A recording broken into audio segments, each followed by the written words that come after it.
নমস্কার, আজকের ক্লাসে সবাইকে স্বাগত জানাই। লার্ন ইংলিশের আরেকটা নতুন ক্লাস এবং আরেকটা নতুন বিষয়। বিষয়টা কি বোর্ডে দেখতে পাচ্ছেন, লেখা আছে how to describe people, places and things. এবার আমরা যখন কথা বলি না, যখন আমরা লিখি বা কথা বলি ইংরেজিতে, তখন কিন্তু আমাদের ডেসক্রাইব করতে হয় পিপলে। এই ডেসক্রিপশনটা কিন্তু একটা খুব ইম্পর্টেন্ট বিষয় কমিউনিকেশনে। সব কিছুই কিন্তু ডেসক্রিপশন, বিবরণ যাকে বলে, এবং সেটা ঠিকমতো দিতে না পারলে কিন্তু আমাদের মেসেজটা ঠিকমতো লোকের কাছে পৌঁছয় না। We will be unable to communicate ourself successfully. তাহলে ডেসক্রিপশন কিন্তু আমরা বিভিন্ন জিনিসের করে থাকি, যেমন আমরা পিপলের করি, প্লেসেসের করি, থিংসের করি, তাই না? এবার আমরা যখন ডেসক্রাইব করব পিপল, তখন আমরা পিপলের কী কী বিষয়ে ফলোয়িং অ্যাসপেক্টস নিয়ে আমরা কথা বলবো সেটা আপনারা দেখতে পাচ্ছেন।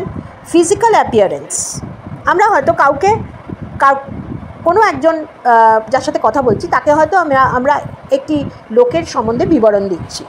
তাহলে কিভাবে বিবরণটা দেবো, কী কী বিষয়ে কী কী অ্যাসপেক্টে বিবরণ দেবো? অ্যাপিয়ারেন্সে দিতে পারি, দেবো। অ্যাপিয়ারেন্সের মধ্যে কী কী পড়ছে? হাইটে আবার ক্যাটেগরি আছে, সে স্লিম না থিন না প্লাম মানে মোটা, ওয়েল বিল্ট মানে হচ্ছে ঠিকঠাক, যেমন হওয়া উচিত। তো এই ওয়ার্ডগুলো কিন্তু আপনাদের জানতে হবে, এটাও কিন্তু ভোক্যাবুলারির একটা দিক। এই ওয়ার্ডগুলো দিয়ে he is quite well built, হ্যাঁ, এই শব্দভাণ্ডারগুলো যদি আমাদের কাছে না থাকে, তখন আমরা যখন ফিজিক্যাল অ্যাপিয়ারেন্স আমরা ডেসক্রাইব করব, তখন কিন্তু আমরা শব্দ খুঁজে পাবো না। বোঝা গেছে কি বলছি? নেক্সট হচ্ছে আমাদের এজ। কারোর সম্বন্ধে বলতে গেলে আমরা তার এজটা নিয়ে বলি। লোকটা কি মিডল এজের, না ভদ্রমহিলা মিডল এজের, না টিন এজার, না 20s-এ, 30s-এ, 40s-এ, নাকি এল্ডারলি। এইগুলো কিন্তু বিষয় যখন আমরা এজ সম্বন্ধে বলছি। ফেস, নেক্সট আসছে ফেস কি রাউন্ড না ওভাল না স্কোয়ার। আইজ, বিগ না রাউন্ড না স্মল না ন্যারো। হেয়ার, মাথায় চুল কেমন আছে, স্ট্রেট না কার্লি না বল্ড। ক্লোথস কীরম পরেছে, ক্যাজুয়াল, স্ক্রাফি, স্টাইলিশ, টাইডি, ফর্মাল, কোনটা? Colour of the clothes, accessories. তাহলে এই সমস্তগুলো কিন্তু আসছে আমাদের ফিজিক্যাল অ্যাপিয়ারেন্সের মধ্যে। আবার দেখুন, আমি বলে দিচ্ছি, হাইট আসছে, এজ আসছে, ফেস আসছে, আর কি আসছে? আইস আসছে, হেয়ার আসছে, ক্লোথস আসছে, আর কি আসছে? কালার আসছে, কালার অফ দ্য ক্লোথস আসছে, অ্যাক্সেসরিজ আসছে। অ্যাক্সেসরিজ মানে ঘড়ি পড়েছে, মহিলাদের ক্ষেত্রে জুয়েলারি ইত্যাদি, পুরুষদের ক্ষেত্রে টাই আছে, হ্যাঁ, চশমা একটা অ্যাক্সেসরি এখন, হ্যাঁ। এই সমস্তগুলো কিন্তু আমাকে একজনকে ডেসক্রাইব করতে গেলে আমার এই সমস্ত জিনিসগুলো যদি না হয়ে থাকে, তাহলে কিন্তু আমার ডেসক্রিপশানটা কমপ্লিট হলো না, আমার ডেসক্রিপশান আমি ঠিকভাবে বলতে পারলাম না। তাহলে when we are describing people we have to bring into our description, সেটা আমরা লিখেই বলি আর মুখেই বলি, এই প্রত্যেকটা আইটেম কিন্তু আমাদের লাগবেই লাগবে। নেক্সটে আমরা আসছি কি, একটা মানুষকে ডেসক্রাইব করতে গেলে নেক্সট হচ্ছে তার কোয়ালিটিস। সে ইন্টেলেকচুয়াল মানে বুদ্ধিদীপ্ত কিনা, ব্রাইট মানে বেশ চতুর, বুঝদার, হার্ড ওয়ার্কিং পরিশ্রমী, এবং ফার্ম মানে খুব শক্ত, স্টেবিলিটি আছে এবং খুব শক্ত। এইগুলো কিন্তু মানুষের আরও কোয়ালিটি আছে, অনেস্টি আছে, আপরাইটনেস আছে, লয়াল আছে, তারপরে ইন্ডাস্ট্রিয়াস তো বললাম, হার্ড ওয়ার্কিং। এই সমস্ত কোয়ালিটি দিয়ে কিন্তু আমরা একটা লোককে ডেসক্রাইব করি। একটা লোক সম্বন্ধে বলতে গেলে, একটা লোকের পরিচয় দিতে গেলে, আমি নিজের পরিচয় যখন দেব, তখন আমি যেমন আমার সম্বন্ধে এই কোয়ালিটিগুলো বলবো। আমি যখন অন্য লোক সম্বন্ধে বলছি, যে কোনো একটি ব্যক্তি সম্বন্ধে আমি কথা বলছি, তখনও কিন্তু আমার এই অ্যাসপেক্টগুলো আনতেই হবে। নেক্সটটা কি? নেক্সট হচ্ছে টেম্পারামেন্ট, মানে মানসিকতা কীরকম, প্লেজেন্ট না মুডি না গ্রিম না সিরিয়াস, কোনটা? সেটা একটা বিষয়। একটা লোককে আমি সম্বন্ধে এই কথাটা বলি। জেনারেল ডিমিনার মানে জেনারেল তার কীরকম হাবভাব, energetic, open minded, extrovert, introvert, shy, smart.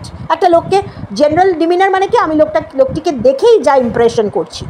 Extrovert, introvert আমরা দেখেই বুঝতে পারি সে কম কথা বলতে চায় না বেশি কথা বলতে চায়। স্মার্ট না লাজুক, শাই। এনার্জেটিক মানে খুব অ্যাক্টিভ, কাজ করতে চায়। এগুলো তো একজনকে দেখেই 2-5 মিনিটের মধ্যেই বোঝা যায়, তাই না? তাহলে এই জিনিসগুলো কিন্তু ডেসক্রাইবিং পিপলের একদমই খুব ভীষণই ইম্পর্ট্যান্ট জিনিস। এরপরে আসছি নেক্সট সেটে, দ্যাট ইজ ডেসক্রাইবিং প্লেসেস।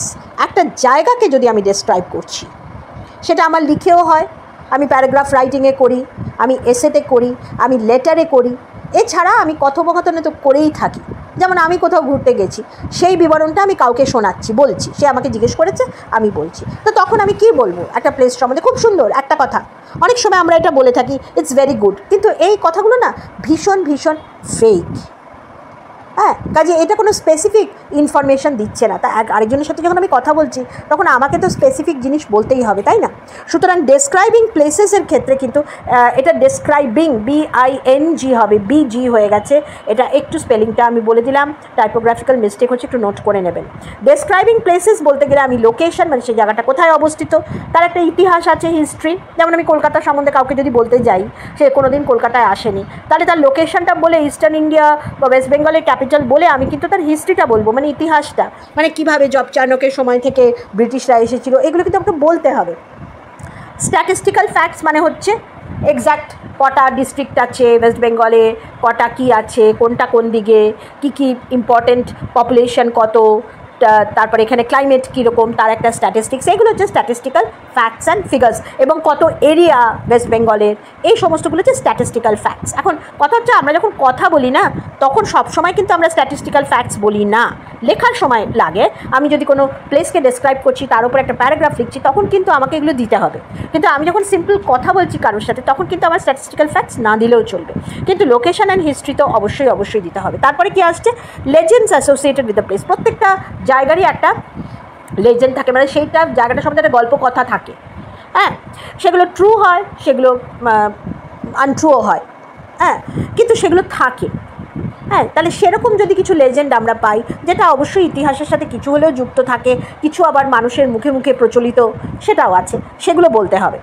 হ্যাঁ, তারপরে আছে সিগনিফিকেন্স অফ দ্য প্লেস, মানে জায়গাটা কেন ইম্পর্টেন্ট, জায়গাটা সিগনিফিকেন্সটা কী। যে বললাম যে আমি যদি আমার স্টেটের ক্যাপিটাল সিটি সম্বন্ধে বলি, বা আমি যে দেশে থাকি সেই দেশ সম্বন্ধে বলি, তাহলে সেই দেশটার কি সিগনিফিকেন্স আছে, সেটার ইম্প্যাক্টটা কী, সেটা কীরকম ধরনের, তো বলতে পারবো। আচ্ছা, সিগনিফিকেন্স অফ দ্য প্লেস, আমি কোথাও একটা জায়গায় বেড়াতে গেছি, সেই জায়গাটার কী সিগনিফিকেন্স, মানে তার প্রাসঙ্গিকতা বা ইম্পর্টেন্সটা কী, গুরুত্বটা কী। হ্যাঁ, এটা কিন্তু বলতে হবে ডেসক্রাইব করতে গেলে। তাহলে দেখতে পাচ্ছেন যে ডেসক্রাইবিং প্লেসে আমার এতগুলো জিনিস কিন্তু দরকার, ঠিক আছে? তবে কিন্তু আমার কন্টেন্ট হলো। নইলে আমাকে কেউ জিজ্ঞেস করলো, আমি অমুক জায়গায় আপনি বেড়াতে গেছিলেন, কেমন লাগলো আপনার? আমার খুব ভালো লাগলো। তা সেটা তো খুব সাধারণ কথা হলো না? ভালো লাগলো বলতে আমি কী বোঝাচ্ছি, এই পয়েন্টে আমাকে কথা বলতে হবে। এবার কথা বলার সময় এই পয়েন্টে যদি আমি বলি, তবে কিন্তু আমি ভালো কথা বলতে পারি, আমি কমিউনিকেট করতে পারি, এবং আমার কাছ থেকে লোক জানতে পারছে বা আমি জানাতে পারছি, সেটা কিন্তু খুব ভালোভাবে হচ্ছে। এবং লেখার ক্ষেত্রে তো একদমই দরকার, কেননা কোনো রিটেন আনসারে যদি কন্টেন্ট না থাকে, শুধু যদি বলি that place is located there and it is good and it is very interesting, এগুলো কিন্তু খুব ভেগ কথা, এখানে কিন্তু কোনো নম্বরই কোনো স্টুডেন্ট পাবে না। হ্যাঁ, সুতরাং এগুলো কিন্তু খুব খেয়াল করে দেখবে। তারপরে কি? ডেসক্রাইবিং অ্যান ইভেন্ট, একটা কোনো অনুষ্ঠান বা কোনো একটা ইভেন্ট আমি ডেসক্রাইব করছি। কিভাবে ডেসক্রাইব করব? সেই ইভেন্টটা ডেসক্রাইব করার দুটো দিক আছে। একটা হচ্ছে ফ্যাকচুয়াল, ফ্যাকচুয়াল হচ্ছে যা ঘটেছে, যেমন একটা জন্মদিনের পার্টি, সেখানে নিমন্ত্রিতরা এলো, যার জন্মদিন, কেক কাটা হলো, গান হলো, খাওয়া হলো, এ হলো হলো হয়ে গেল, এইটা হচ্ছে ফ্যাকচুয়াল জিনিসটা। ইমপ্রেশনিস্টিক দুটোই কিন্তু আমাকে দিতে হবে। ইমপ্রেশনিস্টিক হচ্ছে আমার কি ইমপ্রেশন, মানে আমি তার সম্বন্ধে কি ধারণা করলাম, যে এই টাইপের জন্মদিনের অনুষ্ঠানগুলো খুব মেমোরেবল হয়, এগুলোতে বাচ্চারা আনন্দিত পায়, বা যদি বড়দেরও কোনো জন্মদিন অনুষ্ঠান করে থাকি আমরা, সেখানেও তার একটা মানে সিগনিফিকেন্স আছে, একটা রেলেভেন্স আছে, তার একটা প্রাসঙ্গিকতা আছে। সেইটা হচ্ছে আমার ইমপ্রেশন, মানে আমি কি ধারণা করছি। এবং যখন আমি কোনো ঘটনা বা ইভেন্টকে ডেসক্রাইব করব, তখন কিন্তু আমার দুটো জিনিসকে অ্যাড করে দিতে হবে, that is what factual and impression. সেই জন্যেই লেখা কম্বিনেশন অফ বোথ। এই দুটো থাকলে, শুধু বেয়ার ফ্যাক্টস দিলে কিন্তু জিনিসটা পড়তে বা শুনতে যে বলছে ভালো লাগবে না। এই করলাম, এরপরে করলাম, যেটা যেন একটা মানে সেই নাম তার মতো বলে গেলাম। হ্যাঁ, মানে একটা টেপ রেকর্ডার বাজছে, তার মধ্যে কোনো ইনসাইট নেই, কোনো মানে একটু মানে চিন্তা করার বা একটুখানি নিজের মত যে আমার ভালো লাগা খারাপ লাগা, এই জিনিসগুলো কিন্তু নেই। এটা না থাকলে কিন্তু সেই ডেসক্রিপশানটা খুব কাট লাগে এবং খুব মানে ডিট্যাচড লাগে, তার মধ্যে যে একটা ইনভলভমেন্ট, সেটা কিন্তু পাওয়া যায় না। তারপরে আসছি describing an object or thing. এবার একটা জিনিসকে যদি আমি ডেসক্রাইব করি, হ্যাঁ, যেমন আমার হাত ঘড়িটা, সেটাকে আমি ডিসক্রাইব করলে কী বলবো? আমি একটা হাতে একটা ওয়াচ পেয়েছি একটা গিফটে কারো কাছ থেকে, বার্থডে গিফট হতে পারে, অ্যানিভার্সারি গিফট হতে পারে, আমাকে কোনো স্টুডেন্ট দিতে পারে, সব কিছুই হতে পারে। তাহলে আমি এটা কী ডিসক্রাইব করবো? তার ফিজিক্যাল ফিচার্স ডিসক্রাইব করবো, সেটা কীরকম ঘড়িটা, মানে কী কী ফিচার্স আছে তার, হ্যাঁ, শেপটা কীরকম, কালারটা কী, কোনো ফুল হলে বা কোনো খাবার জিনিস হলে তো তার স্মেল হয়, ঘড়ির তো তা হবে না, টেস্টও হবে না, খাবার জিনিস হলে হবে। টেক্সচার মেটেরিয়াল, অবশ্যই ঘড়ির ব্যান্ডটা কীরকম এবং এটা খুব শক্ত না পলকা, জামা কাপড় হলে তার মেটেরিয়ালটা কীরকম, খুব মোলায়েম, ভেরি সফট, সেটা কি না। ফাংশনালিটি মানে এটা আমার কীভাবে কতভাবে কাজে লাগবে, যেমন আমি একটা রুটি মেকার, সেটা আমাকে কতভাবে কাজে লাগবে, একটা ইলেকট্রিক ওভেন বা একটা ইলেকট্রিক ইস্ত্রি, হ্যাঁ, আয়রন, এবং তার কস্ট, এতগুলো জিনিস কিন্তু আমার সেই ডেসক্রিপশানের মধ্যে থাকা ভীষণভাবে প্রয়োজন। না থাকলে কিন্তু এটা ডেসক্রিপশান হবে না।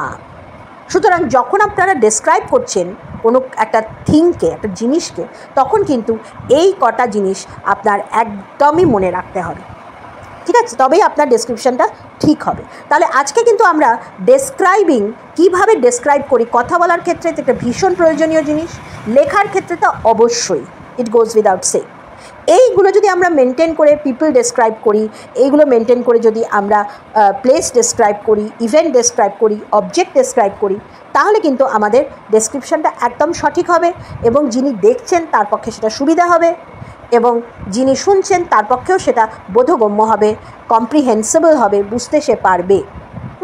সুতরাং এইটাই ছিল আজকের ক্লাস। আর আপনারা একটা কাজ করবেন, আমি লক্ষ্য করে দেখবেন প্রত্যেকটা ক্লাসের শেষে কিন্তু আমি একটা টাস্ক দিয়ে থাকি, কেননা এই টাস্কগুলো যদি আপনারা করেন এবং করে যদি কমেন্টে সেটা লেখেন, তাহলে কিন্তু আপনাদের অনেক উপকার হয় শেখাটা, তাই না?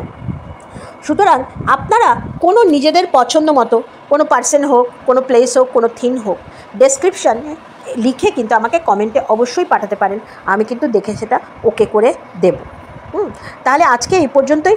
পরের ক্লাসে কিন্তু অবশ্যই একটা নতুন বিষয় নিয়ে উপস্থিত হবে। তবে হ্যাঁ, একটা কথা, চ্যানেলটা কিন্তু অবশ্যই সাবস্ক্রাইব করবেন, লাইক শেয়ার কমেন্ট অবশ্যই করবেন, সঙ্গে থাকবেন, যাতে করে আরও নতুন ভিডিও আনবার আমি বুঝতে পারি যে কীভাবে আপনাদের নতুন ভিডিওগুলো কোন এরিয়াতে আপনাদের কাজে লাগবে।